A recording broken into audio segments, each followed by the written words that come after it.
Small businesses have been hit hard by the coronavirus, and even though many have applied for loan forgiveness programs, the cash flow is drying up.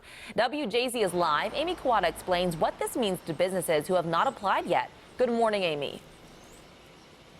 Good morning, Lynn. Senator Chris Van Hollen reached out to Congress this week asking that they replenish the funds and fix some of the existing problems so that even the smallest businesses can access these programs.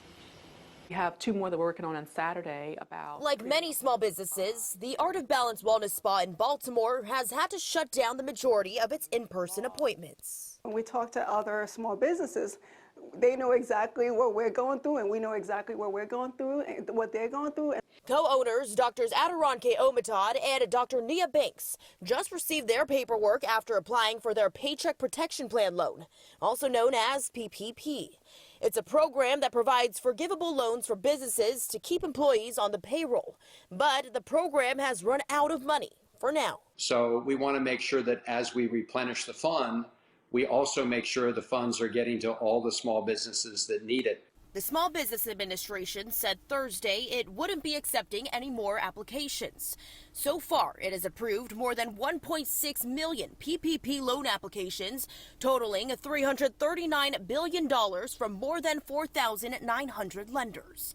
The shortage is what prompted Maryland Senator Chris Van Hollen and others to write a letter to Treasury Secretary Steven Mnuchin asking Congress to immediately replenish funds. And Senator Van Hollen is hoping his colleagues can come together in a bipartisan way and that they can do so quickly.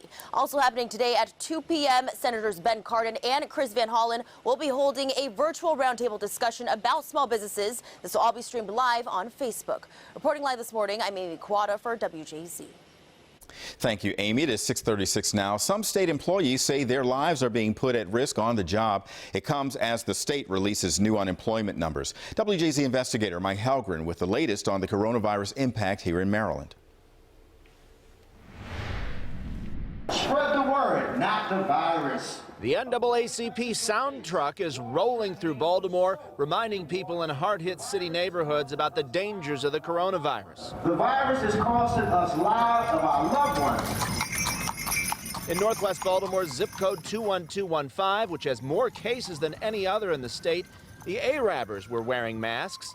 That zip code is also home to the Future Care Locker nursing home that has one of the largest outbreaks in the country, with at least 170 infections. Governor Hogan spoke on the Today Show. We had our two deadliest days in a row. Hogan led a conference call with President Trump and acknowledged tension between the nation's governors and the White House. The president, I believe, walked back many of his earlier comments from, he was saying that he had the ultimate authority and that he was going to tell the governors what to do. The governor is facing criticism from the AFSCME union representing state employees who say they're not being protected, particularly in the prison system where there are 136 confirmed cases. A correctional officer who asked not to be named spoke to me about conditions. AFSCME described it today as a ticking time bomb. I mean, how would you describe? I'd say that's pretty accurate. Ticking time bomb, I'd say that's definitely pretty accurate. Another officer in Jessup helped a fellow officer who went unconscious and was later found to be positive. Nobody called me. Nobody called the people that were in close proximity. I was concerned that I was exposed, and I've taken it to my family. Maryland is also dealing with record unemployment. New numbers show a continuing surge in claims, with more than 61,000 in the past week, as many businesses remain closed and Marylanders deal with an uncertain future. Most of Maryland's federal congressional delegation, including both U.S. senators, wrote a letter to Governor Hogan asking him to take more aggressive action to stop the spread of coronavirus in the state's prison system, saying it threatens surrounding communities. At City Hall, Mike Helgren, WJZ.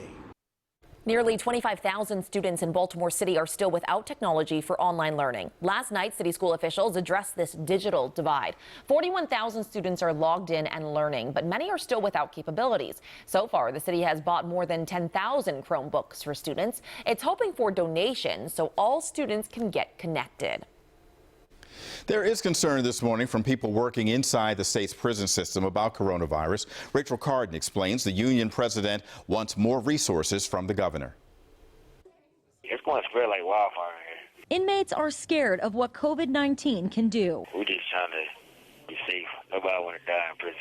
The Maryland Department of Public Safety and Correctional Services reports 136 confirmed coronavirus cases in the state prison system. One inmate has died. One dorm was, the whole dorm was under quarantine, but then they still let them people go work in the kitchen, work in medical, and still go do their job. The majority of coronavirus cases are at the Jessup facilities, where 29 inmates, 42 correctional officers, and 19 contractors have tested positive.